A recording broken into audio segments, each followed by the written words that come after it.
Welcome back to Wearing History Sewing 101. In this issue, we're going to talk about making bias-bound buttonholes using a 1950s method. If your jacket has a jacket facing built in, like this pattern, you're going to want to mark your fold line now using contrasting thread, and I'm just basting it with big stitches so I can see it on both the front and back of the fabric while I work on this. Some patterns have a separate facing piece, and you don't need to mark the line on those patterns. After this, I'm marking my buttonhole placement. I'm using the Wanda jacket pattern from Wearing History for this tutorial, so I already marked my buttonholes before I began, but now I'm marking them so I can see them on both the right and wrong side of the fabric. After I mark the dot, I'm connecting the lines using a ruler and a water-soluble pen. You can get these at craft stores or online. Make sure you test it on a scrap first to make sure it'll come out of your final fabric.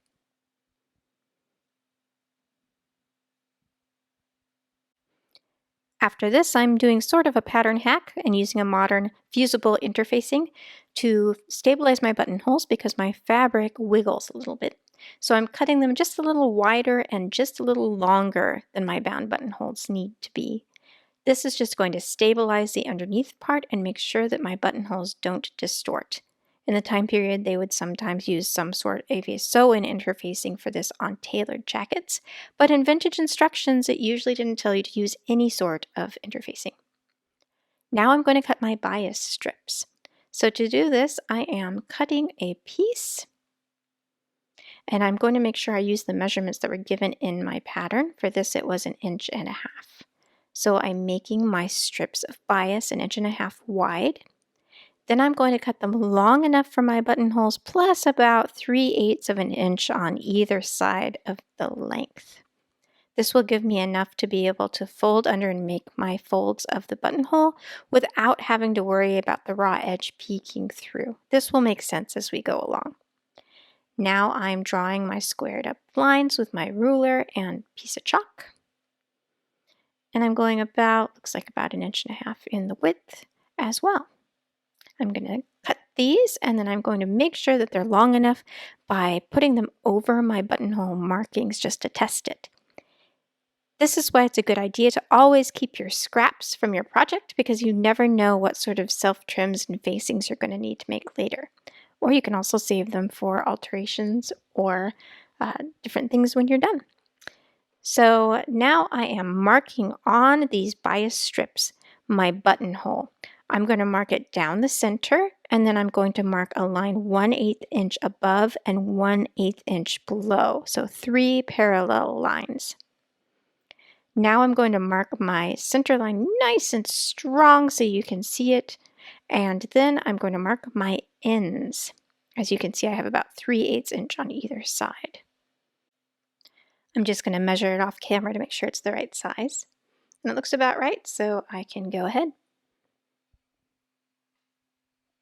Now I'm going to lay it right on top. I'm going to match that center line with the line that's marked on the pattern. That center line is the one that gets cut. The outside rectangle is your stitch line. I'm double checking by lifting it up using a pin to go right through the center so I make sure it's positioned correctly. After it's pinned, I'm going to baste this into place.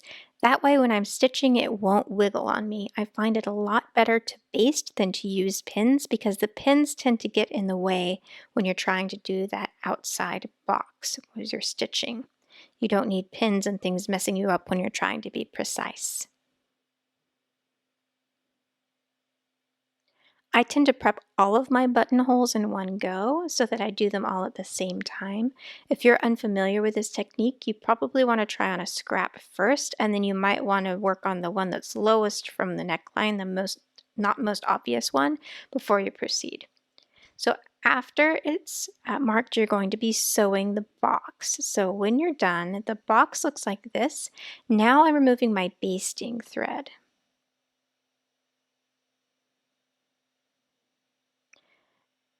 Now I'm going to be taking my tiny little nips and cutting at the center.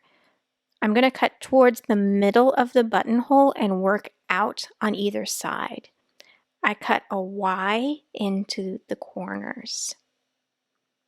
And get very close to the stitch line, but not exactly to it because you don't want it to come up and fray on you. These scissors are dull, so I'm having to fight them a little bit to get my Y shape. After it's sewn and snipped, it looks like this. Now I'm going to turn the bias to the inside of the fabric, and I'm going to finger press it into place so that it looks like a box. That way you can make sure that you got all your corners right. I'm just pulling it and messing it with my fingers so that I can get it to turn. Then you're going to create these sort of lips. It's kind of, it's called a welt. So that should encase the fabric that you cut and then wrap around it so you have sort of, they're meeting in the center of the buttonhole. It's very difficult to get it exact, so mess with it as long as you want. After this, I'm going to sew it into place by hand.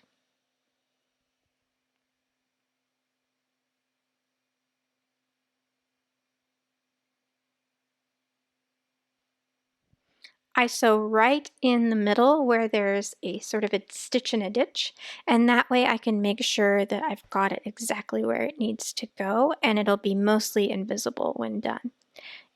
This fabric has two-tone thread, so I can use my ivory thread and no one will ever notice it. But if you're using a fabric that is one color, you're going to want your thread to match as closely as possible when you do these steps. Pay extra attention to the corners so that they match. Now you're going to go on the back side, and I just whip the back together. When it's done, it looks like this. Now I'm going to prep my facing piece, and to do this I'm putting it towards the inside.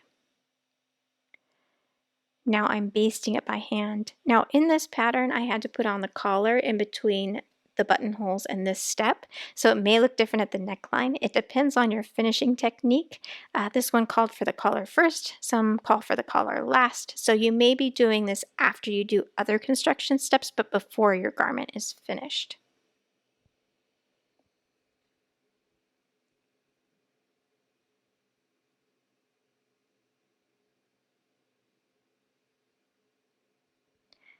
Now I'm basting around the buttonhole, so I'm basting the facing to the front of the jacket. I'm going through all layers, and this way it won't wiggle on me as I try to finish the back side of the bounded buttonholes. Make sure you smooth it as you go. You don't want any kind of bubbles because that will be apparent on your finished garment. Now I'm taking a pin and I'm going in at the end, right at the center, and that'll show me where the ends of my buttonholes are. Then I go to the back side and you can mark that. Or right here I'm using some thread, but you could also use a kind of a marker that comes out like the one I used in one of the earlier steps. For this one I'm basting it, and in the future buttonholes I decided that was too much work, so I did just use my invisible marker. So you can see I've connected it and now I know where exactly I need to snip. So I'm starting at the center, going down, and then I'm going to do a Y again at the ends like I did when I was sewing my buttonhole. This can be a little bit fiddly because it's easy to make those Y corners fray, so make sure that you go very slowly and don't over snip. It's very easy to over snip, especially with dull scissors. Now I'm taking a pin, and I use this because I find it's easier to turn in the very tiny edges, especially on fabrics that fray. So I use that pin to push it in instead of my fingers. But for the bigger sides, I can use my fingers and sort of press it into place and then use the pin to get it more precise. This is it when pinned. Now I'm going to stitch this by hand, and I'm going to be very careful at those corners. I'm going to bind them to themselves. So I sort of wrap several stitches around each corner where that snip was, and in that way it helps prevent fraying. This is extra good when your thread matches exactly. Otherwise you're going to notice the ends because I'm very, very careful to whip them. Our modern fabrics fray quite easily, so that is why I do this extra step. In vintage garments, you don't always see it done this precisely because the fabrics were more tightly woven. Now I'm using a stitch, so I'm going in and I'm going a tiny little stitch on the outside, then a longer stitch underneath so that you can only see tiny little pricks of the thread on the right side. Getting to the corners, I'm being very careful and precise again and wrapping them. That's one half done. Pushing that in with my pin again, and then stitching that closed.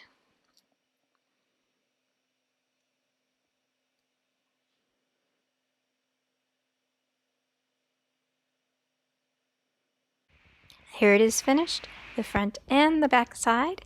Hope this helps you to master your vintage bound buttonholes. You can find my patterns at Wearing History on Etsy, also wearinghistory.clothing for printed patterns. Please like and subscribe for more videos.